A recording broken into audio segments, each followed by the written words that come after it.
할렐루야. 모든 것이 은혜라고 고백합니다. 근데 그게 맞아요? 아닌 것 같기도 하고 맞는 것 같기도 하고. 여러분, 하나님 은혜가 뭔지 아시나요? 목소리가 적어졌죠?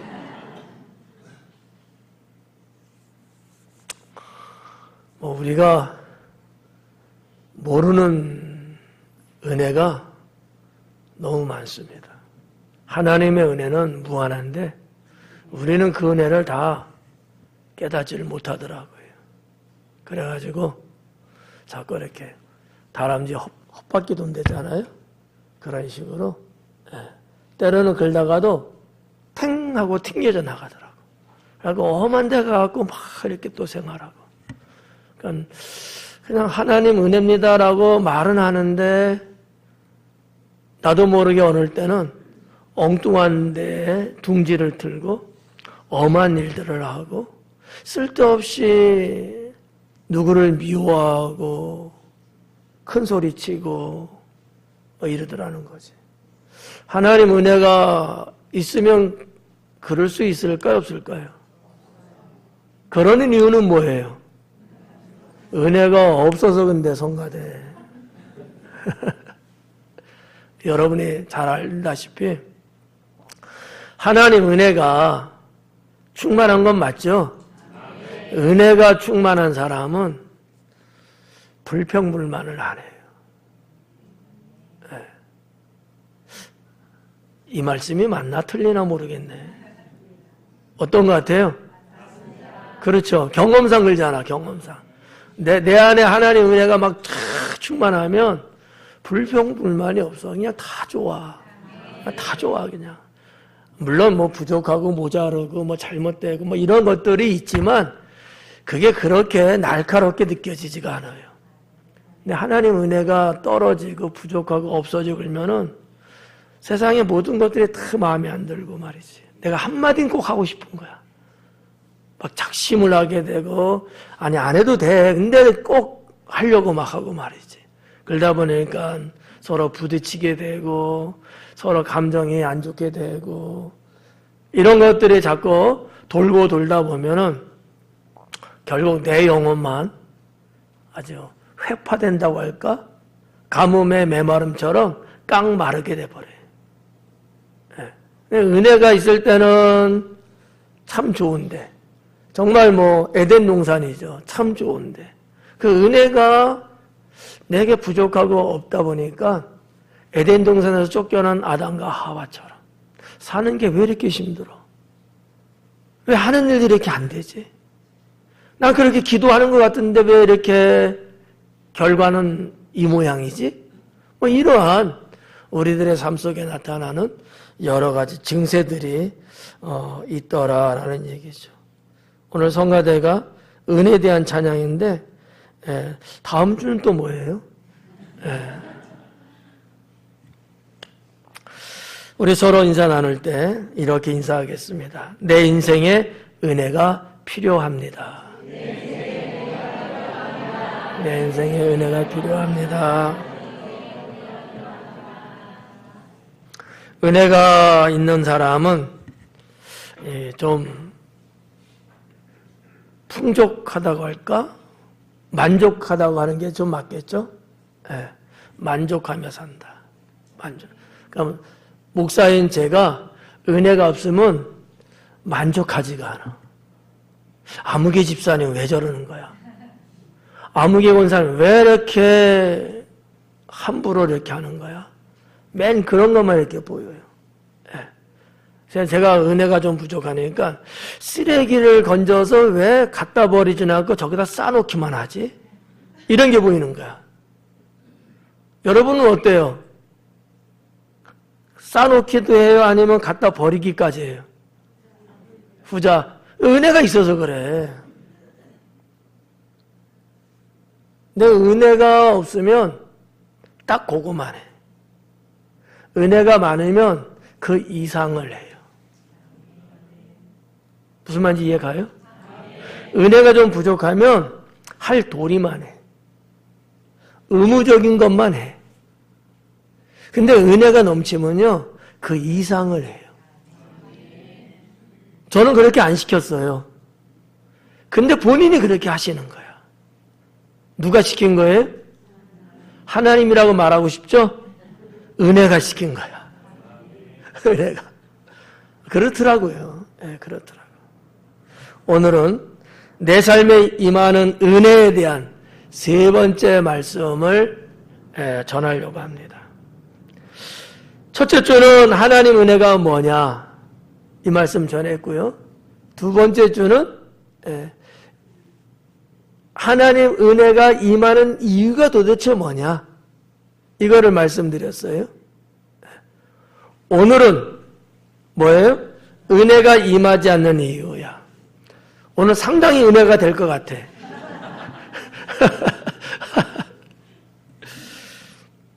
하나님 은혜가 임하는 긍정적 관점에서 지난 두 주를 설교했다면은 오늘은 역설적으로 그 은혜가 임하지 않는 이유가 도대체 뭐냐? 이것을 설교하려고 합니다. 성도 여러분, 여러분들이 신앙생활 하시면서 가끔씩 이해가 안 된다고 궁금해하는 것 중에 뭐가 있는 줄 알아요?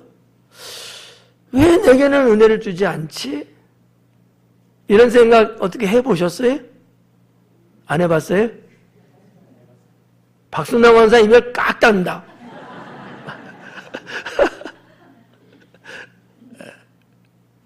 그럴 때가 있더라고. 저도 그런 얘기를 들어요. 목사님, 왜 제게는 하나님의 은혜를 안 주셔요?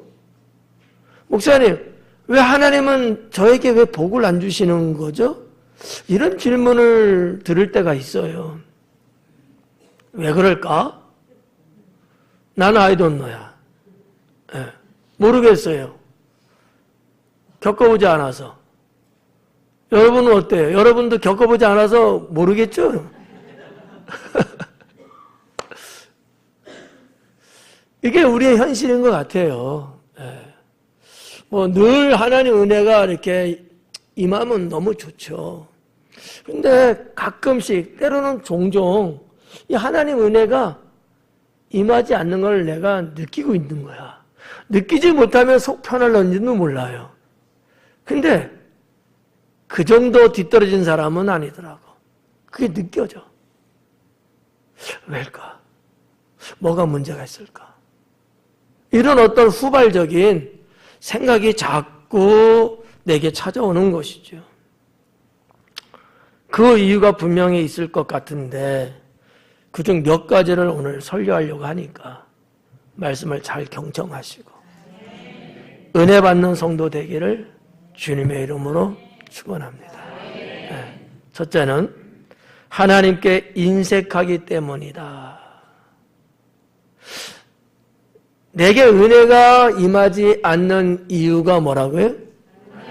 내가 하나님께 인색하게 살기 때문에. 하나님은 이 풍요로운 은혜를 안 주시는 거예요. 내가 인색하게 사는 거야. 하나님께. 이 말을 조금 더 솔직하게 말하면 자기밖에 모르는 거지.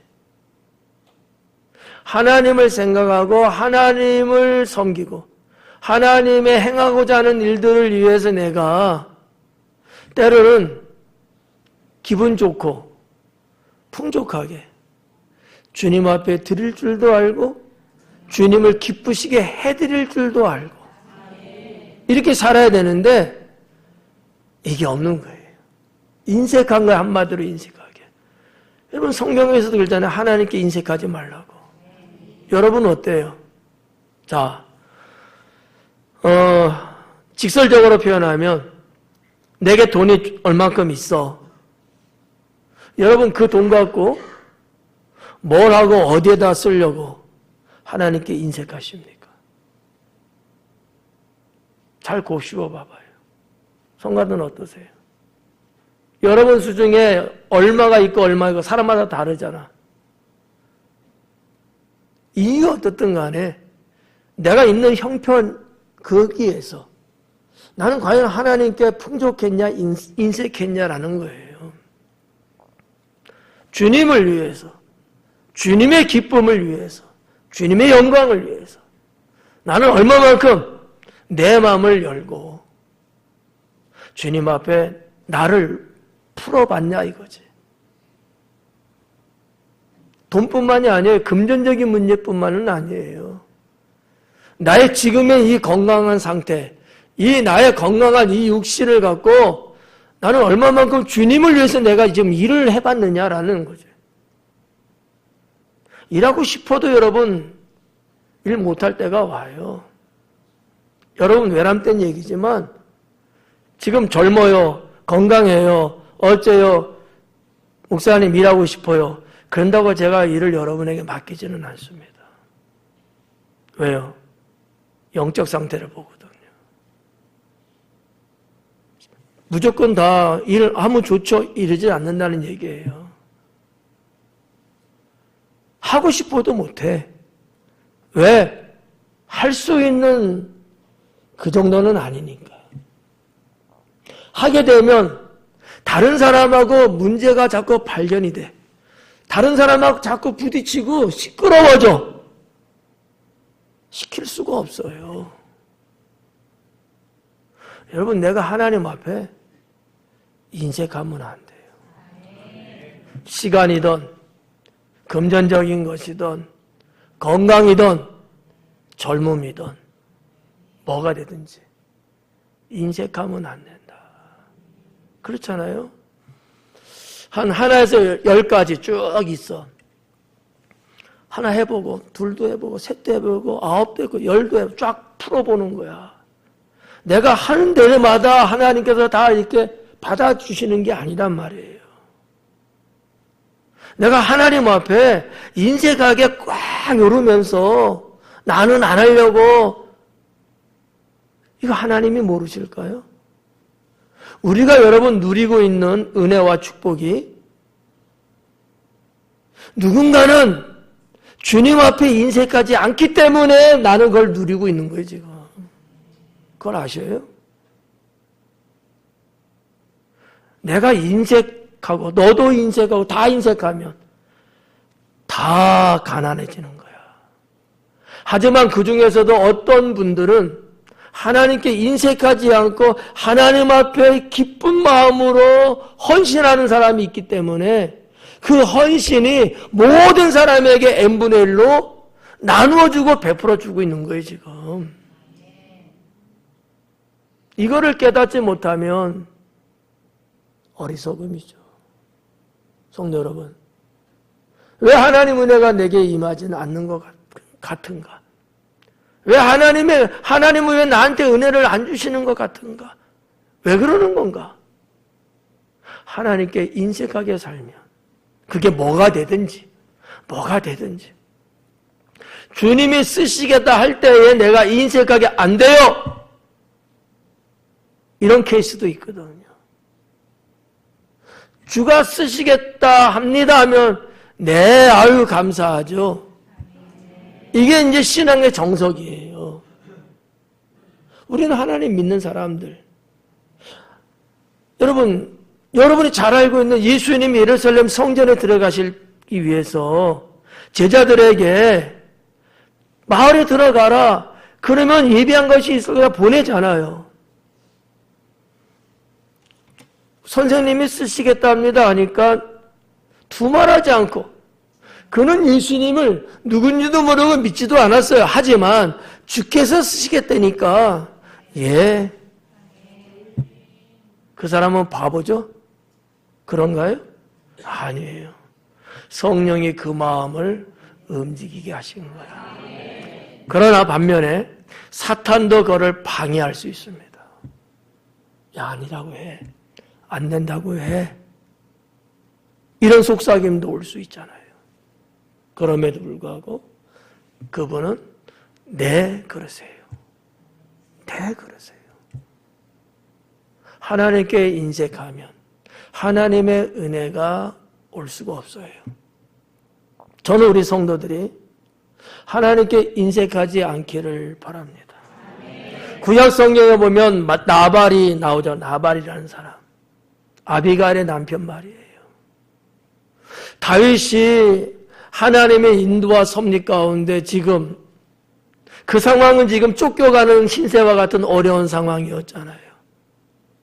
근데 사실은 나발의 모든 양떼들을 이 다윗의 군사들이 다 지켰어요. 빼앗기고 죽을 뻔한 것들을 은혜 입은 거예요.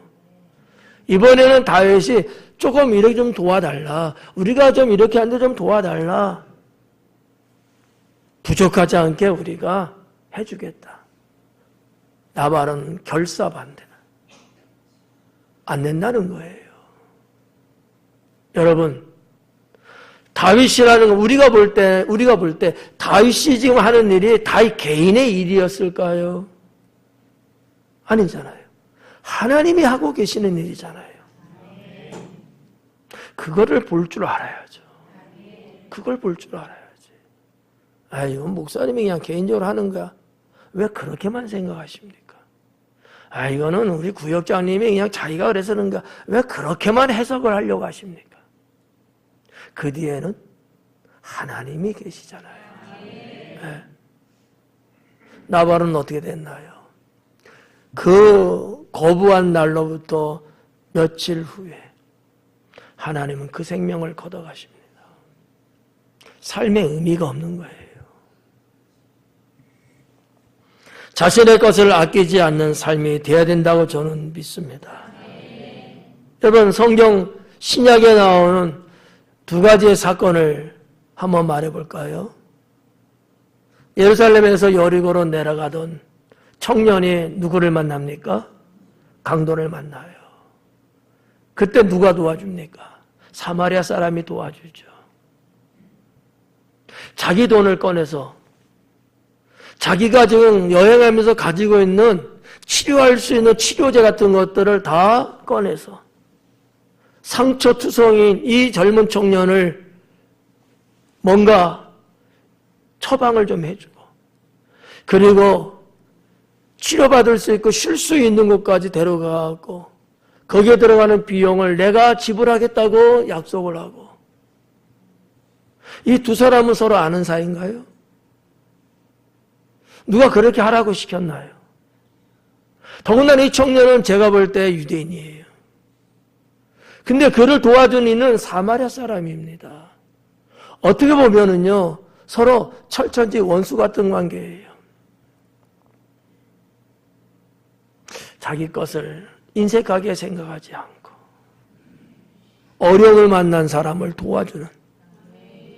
왜 예수님께서는 이 사마리아 사람을 이웃이라고 소개를 하고 있을까요?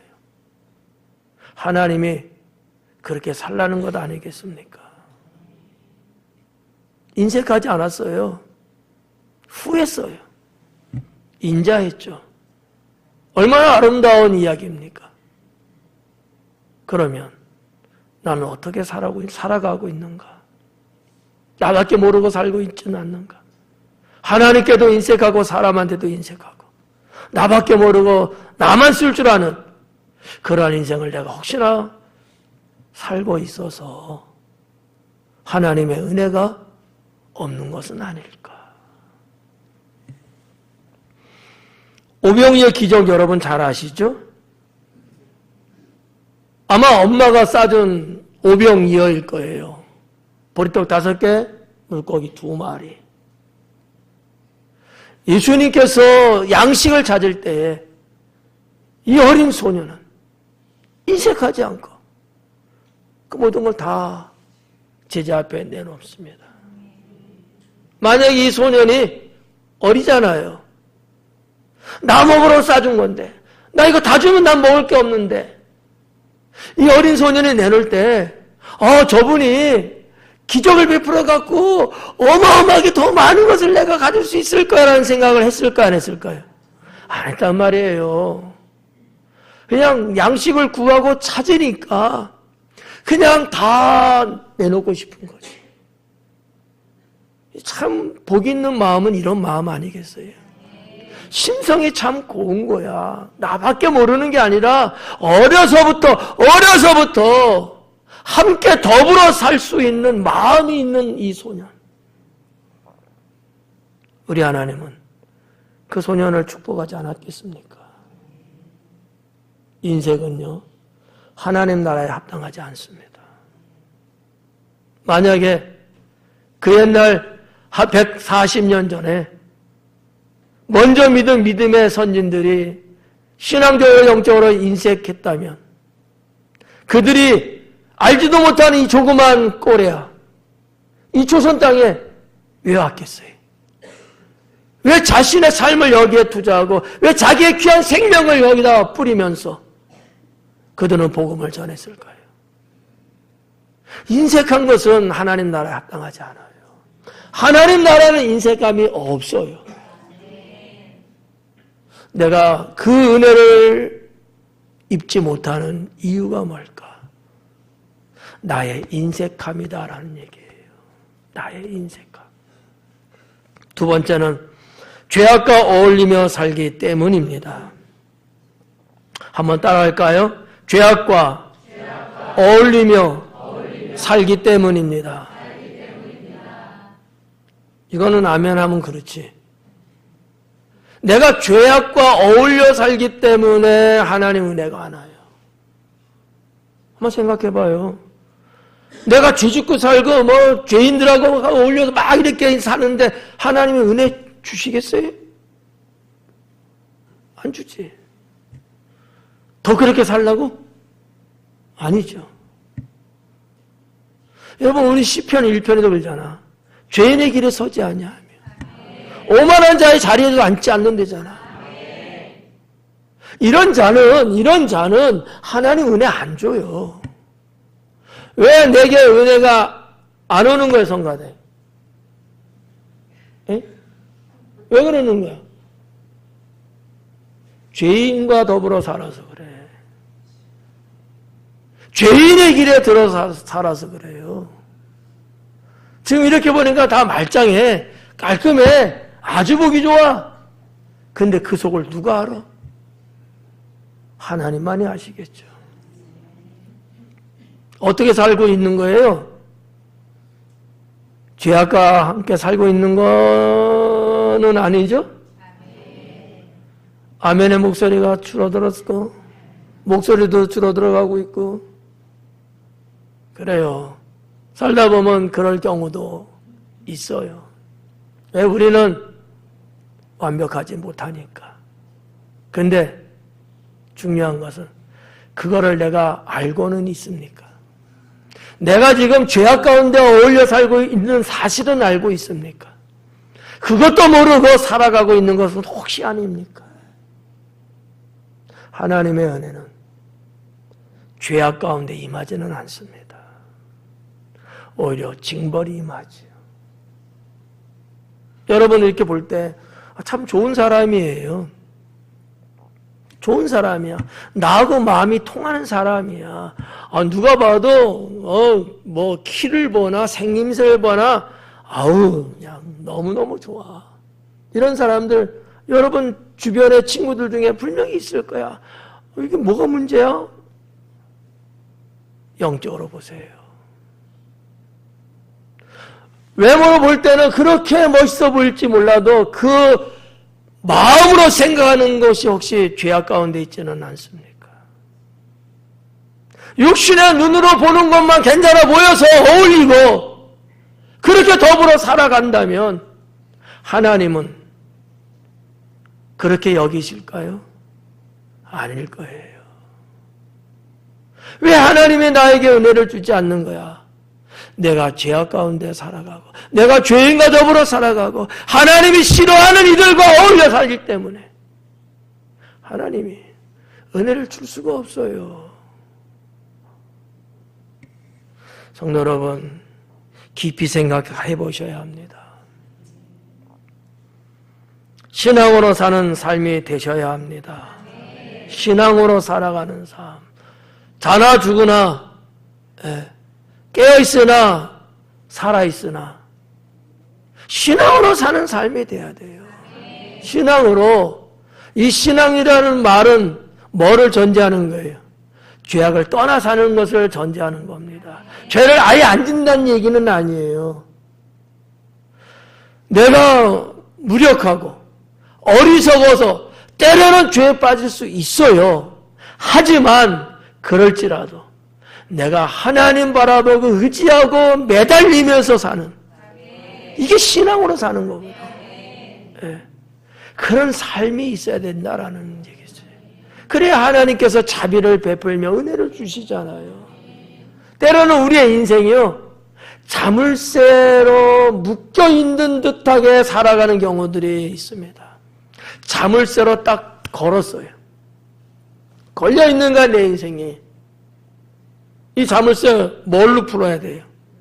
열쇠로 풀어야 되잖아요. 그 열쇠가 하나님의 은혜로 온다는 거예요. 네. 성도 여러분, 두 번째 말씀, 죄악과 어울려 살지 말자. 내가 볼 때 멋있고 대단하고 유익된 사람 같고 저것이 나에게는 저 장소가 최고라고 여길지 몰라요. 그러나 영의 눈을 뜨세요. 네. 신앙의 사람 다윗은, 그는 하나님을 바라보고 오직 신앙으로 평생을 살아갑니다. 그러니까 하나님이 은혜 주시는 거예요. 그렇잖아요. 하나님의 은혜는 그렇게 오는 거거든요. 세 번째는 거짓된 모습이 있기 때문입니다. 거짓된 모습. 오늘 총 7가지 전할 거예요. 그 중에 나는 몇 가지 해당되는가 한번 잘 봐봐요. 세 번째는 뭐라고요? 거짓된 모습. 허황된 모습. 속이는 모습. 가짜의 모습. 이 거짓된 모습으로 살아가게 되면 하나님은 은혜 안 줍니다. 사람은 속일 수 있지만 하나님은 속일 수 없잖아요. 거짓된 모습이야. 그러면서 안 그런 척, 안 그러면서 그런 척. 척척 박사. 거짓되게 살면 안 돼요.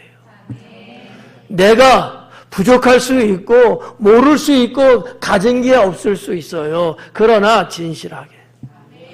거짓되게는 안 돼요. 여러분, 성경에 나온 엘리사 선지자의 종 게하시. 선지자가 시키지도 않았는데 마치 선지자가 시킨 거라고 거짓되게 말하고 그까짓 게 뭐라고 옷 2벌을 받아 챙기고 거짓되게 자기의 인생을 드라마로 씁니다. 하나님이 모를까요? 엘리사 선생, 엘리사 선지자, 그분이 몰랐을까요? 게하시야, 네가 어디 갔다 왔느냐? 자기의 선생님을 속여요. 나만에 걸렸던 문둥병이 너에게 있으리라. 거짓된 모습으로 살아가게 되면 하나님의 은혜하고는 멀어집니다. 하나님의 은혜는 거짓되지 않고 진실하거든요. 성도 여러분, 마음에 새겨보세요. 나는 혹시나 뭐 때문에 요 한순간 넘기면 되니까, 그렇지 않으면 안 되니까 뭐 등등으로 인해서 내가 혹시나 거짓된 모습으로 살아가고 있는 것은 혹시 없을까? 하나님 은혜가 내게 임할 때 됐는데, 임해야 되는데 왜 그러지 않을까? 그 원인이 뭘까를 거짓된 모습 때문에라고 생각해 보지는 않겠습니까? 모든 사람이 그러지는 않을 거예요. 그래서 제가 여러 가지 말씀을 드리는 거예요. 나는 이 부분은 괜찮은데 이 부분에는 걸리는 것 같고, 이 부분에는 괜찮은데 저 부분에는 걸리는 것 같고, 사람마다 다 다를 수 있잖아요. 설교하는 저 자신도 예외는 아니거든요. 설교하면서도 이 말씀을 전하면서도 저도 저의 마음이 뜨끔거리고요. 저도 하나님 앞에 회개하고요. 근데 왜 전해요? 안 전하면 되는데. 그렇잖아. 주께서 전하라 하시니. 예. 내 패부를 드러내는 일이지만 부끄럽고 어디 그냥 쥐구멍에 들어갈 수밖에 없는 그러한 심정이지만, 그러나 저도 여러분도 이렇게 살면 된다 안 된다? 안 된다라는 거지. 여러분, 우리가 고백하잖아요. 하나님 은혜로 산다는 말 우리 고백하고 있잖아요. 모든 것이 주님의 은혜라며요. 은혜가 아니면 안 된다며요. 지금까지가 다 은혜였다며요. 그 은혜가 그렇게 우리 인생에 그렇게 중요한데, 그 은혜가 만약에 중단된다면 그 다음의 결과를 감히 누가 장담할 수 있겠습니까? 그렇잖아요. 때로는 가족에 어려운 일을 당할 수도 있고, 개인 신상에 문제가 생길 수도 있고, 쓸데없는 질병에 걸릴 수도 있고, 사고를 입을 수도 있고, 생각지도 못하고 꿈도 못 꿔봤던, 아예 그런 일이랑은 전혀 여겨지 않았던 불상사가 발생할 수도 있고, 모든 게 다 기도하는 가운데 매끄럽게 잘 됐는데 마지막 수순에서 딱 일이 걸려서 캔슬되는 경우도 있을 수 있고 말이죠. 안 될 일 같은데도 잘 되게 하나님이 주시는 게 은혜 중에 은혜 아니겠어요? 당연히 잘 될 거라고 여겼는데 이상하게 안 된 거야. 참 그렇잖아요. 거짓된 모습이 있으면 하나님 은혜는 임하지 않습니다. 하나님 앞에, 사람 앞에 우리는 진실한 삶을 살아야 합니다. 네, 좀 부끄러울 수 있어요. 좀 낯뜨거울 수 있고요. 자존심 상할 수 있습니다. 근데요, 그것 때문에 거짓의 모습으로 가면 영혼이 죽어요. 여러분, 성경에 나오는 브리스길라와 아굴라, 이 부부는 하나님 앞에, 사람 앞에 진실했습니다. 정말 모범적인, 정말 사도 바울께서도 칭찬에 칭찬을 아끼지 않을 정도로 많은 성도들 앞에 그들을 대놓고 이야기할 정도로 말이죠. 오죽했으면 여러분, 성경에 그들의 이름이 기록됐겠습니까? 네 번째는 믿음 없이 말하거나 행동하기 때문이다라는 얘기죠. 믿음 없이 말하는 경우, 믿음 없이 행동하고, 믿음 없이 일 저지르고, 믿음 없이 사는 거예요. 여러분이 누굽니까? 하나님 자녀잖아요. 여러분이 누구예요? 구원받은 성도잖아요. 근데 지금 뭐가 없다는 얘기예요? 믿음이 없다는 얘기예요. 이게 말이 됩니까? 이게 말이 되냐고요? 아니잖아. 우리 신앙의 공식에는 이긴 게 없단 말이에요. 근데 믿음 없이 말해. 말 한마디를 하면 믿음 없는 말을 해. 성가대는 그런 일 없죠? 있어요, 없어요? 노코멘트야. 여러분은 어떠세요? 나도 모르게 믿음 없는 말이 툭 튀어나가는 거야. 주께서 아시겠다는데 그걸 왜 해요? 따지려고 하고. 모든 사람이 이렇다 저렇다 하면서 이렇게 저렇게 해서 서로 은혜롭게 하려고 하는데 거기에 코를 박아놓고 말이죠. 안 돼! 그건 안 돼! 안 돼! 안 돼! 다 지금까지 기도하면서 왔고 모든 사람이 다 그렇게 마음을 합쳐서 하는데 세상 말로 초치듯이 말이지. 뭐 때문에 안 돼? 뭐 때문에 안 돼? 뭐 때문에 안 돼? 그럼 하나님 왜 믿어? 그렇잖아요. 우리는 세상이 안 된다 할지라도 믿음의 말을 해야죠. 거기에 하나님 역사하는 것 아니겠습니까? 믿음의 말을 하셔야죠. 왜 여러분 믿음 없는 말을 해갖고 설상 그 말이 사실일지라도 믿음 없는 말과 믿음 있는 말은 다른 거잖아요. 왜 이렇게 여러분 지혜롭지 못할까? 믿음 없는 말을 하거나 믿음 없는 행동을 취하며 살면 하나님은 은혜를 안 줍니다. 그러면서 그런 내 삶 속에 믿음 없는 결과를 하나님이 줄 때가 있어요. 믿음 없는 사람들이 겪을 수밖에 없는 일, 믿음 없는 가정들이 당할 수밖에 없는 일,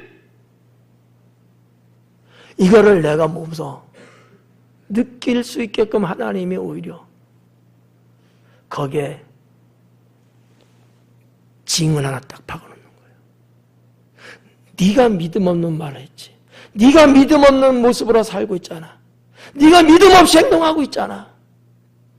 그래, 네가 믿음 없는 거 그랬으니까 너에게 이와 같은 말투가 하나 딱 박아놓는 거예요.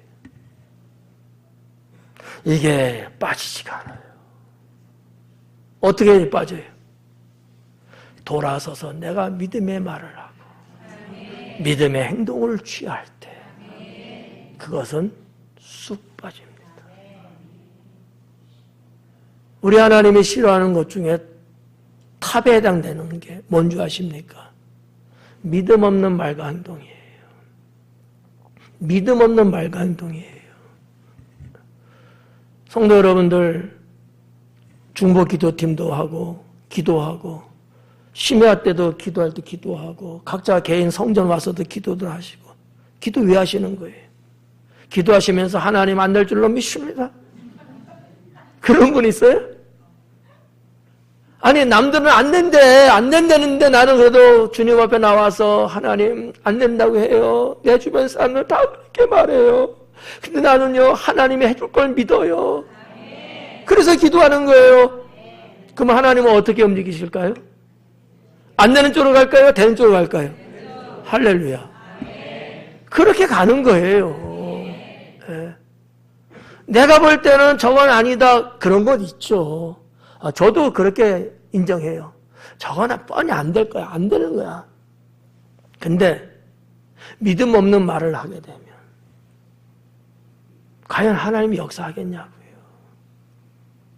우리가 갖고 있는 신앙 중에 이런 신앙 있죠? 섭리 신앙. 그게 뭐예요? 안 됐어요. 실패했어요. 잘못됐어요. 근데 우리는 섭리신앙이 있어요. 그것까지도 하나님은 고치시는 거야. 그것까지도 하나님은 회복시키시는 거죠. 우린 그걸 믿잖아요. 우리 하나님은 전능하시고 우리는 그분의 자녀잖아요. 네. 그럼 우리는 무슨 말을 해야 돼요? 믿음의 말을 해야죠. 당연하죠. 성도 여러분, 브리스와 아굴라 아까 말씀 드렸잖아요. 이분들도 보면은 그런 모습들이 여기저기 묻어 있더라고요. 성경에 길게 기록되지는 않았어요. 성경과 그 외에 기록되어 있는 고전을 보니까 그들은 매사에, 여러분이 성경 빌립보서를 읽어보시면 알겠습니다만 병들어서 병이 들었거든요. 근데도 성도들의 자신들 병든 것을 알면 걱정할까 봐 그런 마음, 그러면서 하나님의 일에 열심을 다하려고 하는 마음. 믿음 없이 말하거나 행동하지 말자. 12명의 정탐꾼 중에 10명의 정탐꾼들, 그들은 뭐라고 말합니까? 우리는 가나안 땅에 들어가지 못한다. 우리는 그들에게서는 메뚜기 같은 존재다. 우리는 가면 다 죽어. 난 안 가. 사실이에요, 아니에요? 사실이야. 그들은 장부가, 그들은 큰 거인들과 같이, 그들은 육중하고 전쟁에도 능한 자들이에요. 이스라엘 백성은요, 전쟁의 전자도 몰라요. 해본 적이 없어요. 맞는 얘기야. 맞는 얘기를 정탐꾼이 한 얘기는 맞아요. 근데 왜 하나님께 합당하지 못했어요? 믿음 없는 말을 했기 때문이죠. 거기에 비해서 갈렙과 여호수아는 그들은 우리의 밥이라. 그것도 웃겨. 무슨 밥이야. 자기네가 밥이지. 근데 믿음의 말로 그러는 거야. 왜? 우리에게는 누가 있어요? 하나님 여호와께서 계시니까. 우리는 주님이 약속한 땅, 젖과 꿀이 흐르는 그 땅에 우리는 들어가서 우리는 살 것이라는 믿음의 행동을 보여요. 믿음의 행동을. 멋있죠. 하시잖아요. 여러분 나중에도 쭉 가면 10년기 끝자락 가면 여호수아가 그런 얘기 하잖아요. 여러분 모두가 다 하나님 떠난다 할지라도 나와 내 가정만큼은 하나님을 섬기리라. 그러니 여러분 하나님이 어떻게 여호수아를 내칠 수 있겠어요? 어찌 그에게 은혜를 안 줄 수 있겠습니까? 그가 이스라엘 나라에 잊혀지지 않는 존귀한 자로 주는 날까지 인정되고 쓰임받잖아요. 믿음으로 심는 삶이 될 수 있기를 축원합니다. 히브리서 11장에서는 믿음은 바라는 것들의 실상이라고 이야기합니다. 출애굽 사건에 하나 소개하면 여리고성 무너지는 함락되는 장면 여러분들 머릿속에 어떻게 담겨져 있나요? 그 여리고성이 무너질 수 있는 성 아니잖아요. 철옹성 같은 정말 엄청난 요새와 같은 성이거든요. 성 돌로 싼데 이 두께가 어마어마해요. 이거는 당시에 어떤 것도 무너뜨릴 수가 없어요. 어떻게 해서 무너졌나요? 믿음으로. 하나님께서 하루에 한 번씩 돌고 6일까지 그렇게 7일째 7바퀴 돌고 미친 거 아니에요?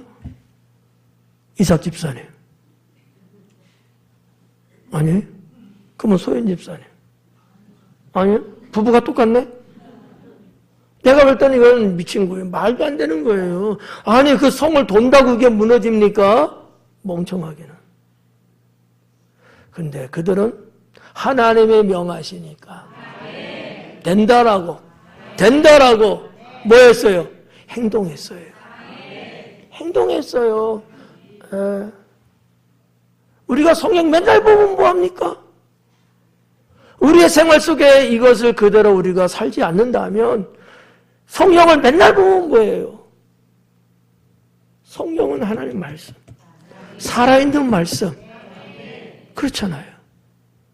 그들이 그래서 결국 여리고성 무너지고 가나안 땅 들어가는데 피 흘리지 않고 들어갈 수 있었던 거예요. 믿음의 말과 믿음의 행동, 그것이 없으면 은혜 임하지 않습니다. 다섯 번째는 신령한 마음이 없이 생활하기 때문이다 라는 거죠. 신령한 마음이 없이 생활하기 때문에 하나님 은혜는 임하지 않는다. 신령한 마음이 없이 생활하는 거예요. 신령한 마음, 영적인 마음이 없이 생활하면 하나님 은혜는 임하지 않습니다. 우리가 이제 보편적으로 그냥 넓은 함의적으로 말하면 뭐 신앙생활 한다, 뭐 말씀 기도 생활 안 한다, 뭐 안 한다 이런 여가를 말할 수 있잖아요. 이런 거를 다 한마디로 그냥 말해서 신앙의 영성이 없이는 신앙의 영성이에요. 그냥 신앙인으로서 하는 거 말고 그 신앙의 영성, 정말 노른자 같은 알자와 같은 생명력 있는 신앙을 말하는 거예요. 그것이 없이 살아가면 하나님 은혜는 임하지 않습니다.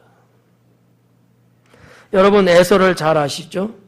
에서는 장자임에도 불구하고 하나님의 축복을 받지 못합니다. 맞나요? 왜 그랬을까요? 에? 예. 다 맞아요. 제가 보건대 첫째는 부모님 말씀에 불순종했다. 부모님이 뭐라 그랬어요? 너의 배우자는 내 백성 중에서 이방인에서 택하지 말고. 근데 그거 하나 보면 열을 알 수 있듯이 그것만 불순종했을까요? 에서가? 그렇지 않아요. 그는 들 사람이라. 그냥 나 좋은 대로 내 취미생활이야 나 뭐 어쩌 내 좋은 대로 그냥. 신앙의 영성에 대한 얘기는 성경에 다 한 글도 없어요. 하나님 은혜 줄 수가 없죠. 믿음을 떠난 삶 아니었을까? 믿음을 떠난 삶. 태어나면서 신앙 안에서 태어났어요. 어린 소실적에는 아마 부모님의 신앙에 의해서 그도 하나님 앞에 단을 쌓는데 같이 그 자리에 있었을 겁니다. 그런데 성장해서 자기 스스로 뭔가 결단할 수 있을 때 그때도 그렇게 살아야죠. 아닌 거예요. 예전은 내 생각대로, 내 마음대로. 하나님은 장자의 축복을 옮깁니다.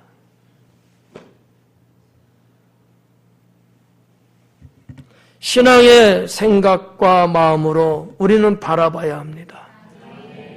뭐가 되든지 간에 신앙의 영성적인 눈으로 보셔야 돼요.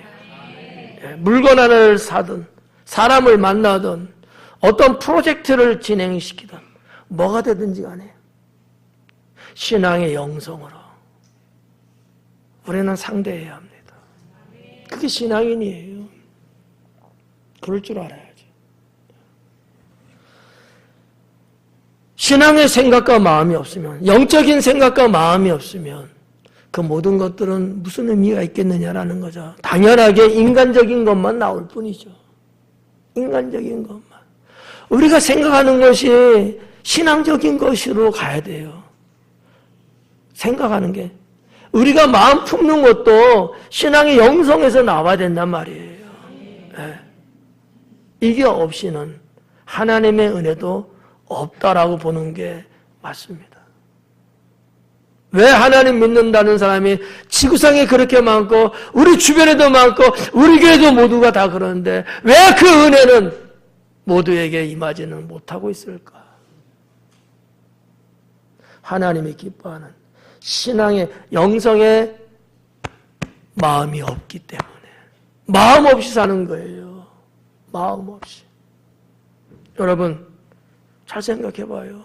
내가 교회에서 뭘 하나 하더라도 이 영성의 생각과 마음을 갖고 내가 하는 것과 그냥 해야 되는 거니까 하는 것과 같을 수 있을까요? 신앙의 영성이 없이 생각하고 마음 품고 뭐하고 거기는 주님이 임재할 수 없죠. 여러분 우리 교회 하나님이 임재하는 것을 느끼긴 하십니까? 왜 주님이 이 보잘것없는 이 초라한 성전이지만 왜 여기에 주님이 임재하시고 우리에게 만나 주실까요? 그런 신앙의 영성의 생각과 마음을 갖고 이 자리에 나와서 기도하고 이 자리에 나와서 묵상하고 이 자리에 나와서 눈을 들어보니까 가능해지는 거예요. 목사님이 성전 기도하자 그러니까 그냥 성전에 나와서 기도하고 그게 아니라는 얘기죠. 우리의 생각과 마음이 신앙의 영성, 하나님 앞에 살아있는 이 생명체를 갖고 우리가 갈 때에 누구는 주님을 한 번도 본 적이 없대요. 근데 누구는요 가끔 종종씩 주님의 모습을 봐요. 뭐의 차이예요? 뭐의 차이냐고요? 내가 볼 땐 주님 보는 사람이 더 못생겼더라고. 근데 왜 주님은 만나주시는 거예요? 신앙의 영성으로 생각도 하고 준비도 하고 생활도 하고. 성도 여러분, 저는 정말 우리가 어떻게 사는 게 맞을까? 빌립보 교회를 시작하게 했던 그 당시 루디아를 생각하십니까? 안식일 날 사다버려 어디서 예배를 드릴까? 어디서 복음을 전할까?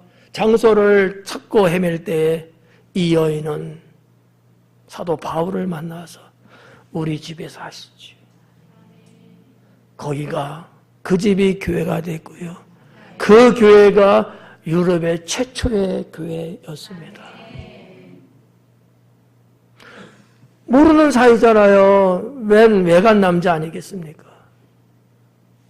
영성의 생각을 갖고 그냥 저 남자가 아니에요. 주님을 향해 경건하게 안식일날 예배드릴 장소를 찾는 그 남성에 대해서 영성의 신앙으로 본 거죠. 맞나요? 예, 그런 마음으로. 그는 그 후에도 이 여인은 장사하는 분이잖아.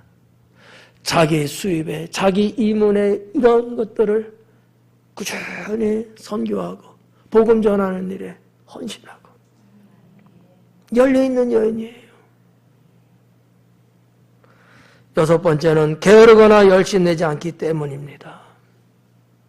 하나님의 은혜는요, 열심 있는 열정적인 것에 임합니다. 성령의 역사, 그 성령의 임재하심, 성령의 충만은 언제나 열정적인 사람에게 임했습니다. 뭐 우리가 너무나 잘 알고 있는 오순절 다락방 이야기, 뭐 다른 건 말할 필요 없이 말이죠. 사도 베드로가 복음을 전하고 설교를 하고, 설교 어떻게 했을 것 같아요? 침 튀기게 했을 것 같아요. 왜? 그분의 성격이 불화 같은 성격이니까. 그리고 자기가 모셨던 3년 6개월 동안 같이 동고동락하면서 보았던 이 사실적인 것들이 얼마나 그를 열정적으로 만들었겠어요. 그렇잖아요. 한마디 한마디 한 단어 단어가 얼마나 확신이 있었냐고요. 그 설교와 아울러 기도를 뜨겁게 할 때, 찬양을 뜨겁게 할 때, 거기에 성령이 임재한 것 아니겠습니까? 저는 우리 성도님들이 이런 어떤 신앙의 요소를 할 때 좀 열심히 뜨겁게 했으면 좋겠다. 늘 하는 얘기지만 박수 칠 때 그냥 흉내내는 박수 하지 말고 차라리 내가 바닷가에서 갈매기를 불러오는 게 낫지 않을까. 갈매기가 날개를 이렇게 하는 게 훨씬 낫지 않을까. 이게 뭡니까 이게. 오늘 성가대가 그래도 그윽하게 앉으셨어요. 왜 그동안에 못 앉은 적도 있었을까? 근데 찬양할 때 박수 친 소리가 저한테 팍팍팍 오는데 제 영혼이 춤을 출 수 있을 만큼. 또 다음 주 봐야지 뭐. 뭘 하나를 하더라도 말이에요. 하나를 하더라도 게으르거나 열심내지 않는 그러한 우리의 모습이 아니라 열정적이고 열심을 다하는, 부지런하게 뭔가 해야 되는, 하나님은 그와 같은 자에게 은혜를 갑절로 주십니다. 한 달란트 받았던 종 기억하시나요? 얼마큼 남겼대요? 남긴 거 하나도 없어요. 꽁 받은 그 한 달란트 그대로. 결론은 어떻게 됐어요? 바깥 어두운 데 쫓겨납니다. 손해본 건 없어. 근데 예수님은 이자를 챙기지 않았다고 야단친 거야. 마이너스예요. 그 세월이 마이너스 된 거야. 차라리 별일을 주는 자에게 맡겼더라면, 이 말씀 하잖아. 얼마나 주님 눈에 게을르게 보였으면 이런 말씀까지 했겠냐는 거예요. 우리 주님이 그럴 뿐이에요? 아니잖아요. 게으르고 나태한. 우리도 마찬가지예요.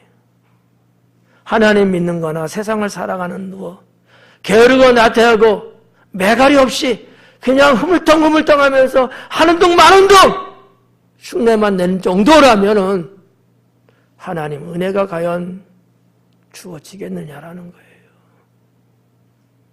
저는 여러분 어떨지 몰라요. 저 성격상 한번 손댄 거는 목숨 겁니다. 생긴 것 같이 그러지 않죠? 저는 좀 그런 게 있어요. 내가 한번 손 댄 거라면 끝장 봅니다. 밥을 안 먹고 잠을 안 자더라도 그건 확실하게 내 생명 다해서 하죠. 근데 아닌 거는 그럴 필요가 없죠. 근데 하나님이 은혜를 주시는 게 역력해요. 역력합니다. 기도할 때도 제가 말씀드렸잖아요. 2시간, 3시간 무릎 꿇고 손을 들고서 기도하는, 여러분 엄청 힘들어요. 근데 주께서 그 손을 붙잡아 주기 때문에 그때 막 능력이 막 임하고 말이죠. 막 죽으라고 그냥 막 정말 막 침도 엄청 튀었을 거야. 땀도 막 비 오듯이 내리고 말이죠. 열심을 다하여서 할 때 하나님은 해주십니다. 네. 여러분도 주님을 위해서 이것저것 여러 가지 일들을 하시잖아요.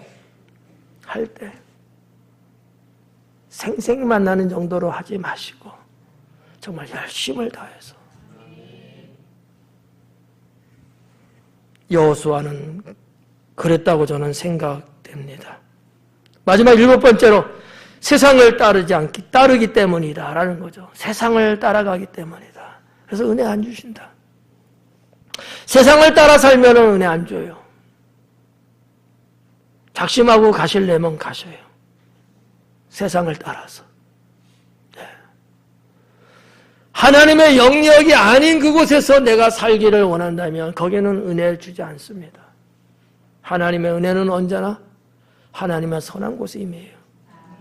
생명을 살리는 곳에 임하죠. 근데 세상을 따라가는 곳에는요, 없어요. 예수님의 비유 말씀 중에 탕자 비유 있잖아요. 자, 세상을 따라갔습니다. 너무 화려하고 너무 좋아 보인 거예요. 저렇게 살면 와, 갔잖아요. 근데 거기에도 하나님의 은혜가 있다면 탕자가 왔겠어요? 아니잖아요. 은혜가 없어요. 세상을 따라 살아가면 하나님 은혜 없어요. 하나님 안에 살아야 은혜 주시는 거예요. 나 우리 여기 학생 청년들에게도 늘 그런 말씀 드리고 싶은 거지. 지금은 눈에 보이지 않는 것 같고 지금은 손에 잡히는 것이 없는 듯하게 내 삶이 그럴지라도 내가 하나님 안에서 하나님과 함께 살면 걱정할 이유는 없다라는 거지. 그러나 이것저것 때문에 성경에 나오는 아브라함도 그랬고 어디로 갔어요? 애굽으로 갔단 말이에요. 하나님이 가라 그랬어요? 아니란 말이에요. 세상을 따라갔더니만 거기서 고생하고 핀잔 듣고 어려움 당하고 이것도 아니고 저것도 아니고 결국은 다시 돌아오잖아요. 다시 돌아오잖아. 세상을 따라가면 하나님 은혜 없어요. 거기 가지 말고 주님 안에 붙어 있으면 여인 누시 시어머니 나오미와 함께 하나님을 떠나지 않고 갔더니 그가 보아스의 아내가 되고 그가 다윗의 조상이 되고 메시아의 조상이 되고 그렇잖아요. 초대교회 때 두아디라 교회가 있었습니다. 두아디라 교회는 세상 문화와 죄악을 멀리하지 않았어요. 결국 두아디라 교회가 왜 무너졌을까? 그것 때문에 무너졌어요. 요한계시록은 7대 교회잖아요. 세상을 멀리 해야 되는데 멀리하지 않아서 결국 하나님은 그 교회를 무너지게 허용했다라고 볼 수도 있다는 거죠. 거룩하게 구별하는 삶이 돼야 된다고 믿습니다. 지난 주중에도 말씀을 전하면서 이 말씀 제가 드렸죠. 이 세대를 본받지 마라. 이 세대를 본받지 마라. 그게 화려하게 보이고 내 인생에 무지개 같은 것처럼 느껴진다 할지라도 거기엔 답이 없어요. 이 세상을 본받지 마라. 그거 쫓아가지 마라. 교회의 일꾼이었던 에바브로디도는 아까도 말씀드렸지만 그 어려운 상황에서도 세상을 쫓아가기보다는 주님 안에서 하나님을 선택하니까 그 병든 몸을 갖고도 주님의 일을 위해서 헌신하려고 하니까 주께서 그를 치료하시고 교회 일꾼으로 세우시고 모든 성도들에게 귀감이 되게 하셨습니다. 사랑하는 성도 여러분, 우리들은 누구나 은혜 받을 수 없는 구조를 가지고 있을 때가 있다는 것에 눈을 떠야 합니다. 인정할 건 인정해야 돼요. 하나님의 은혜가 임하지 않는 구조를 우리는 갖고 있는 경우들이 있어요. 구조적으로. 그럴 수밖에 없는 게 있어요. 이거는 그대로 인정하고, 그러면 나는 여기서 어떻게 해야 될 것인가 라는 답을 모색해야 된다고 보는 거죠. 나 하나님 믿으니까 그런 절대 없어. 그건 사탄의 음성일 수 있어요. 나도 하나님의 은혜가 임하지 않는 그러한 생활을 할 수밖에 없는 구조, 그 환경이 있을 수 있어요. 그럴 때 나는 어떻게 해야 될 것인가? 나 자신의 모습을 분명히 깨닫고 이제부터는 내 삶에 임하는 은혜가 충만할 수 있는 성도가 될 수 있기를 주님의 이름으로 축원합니다. 기도하겠습니다.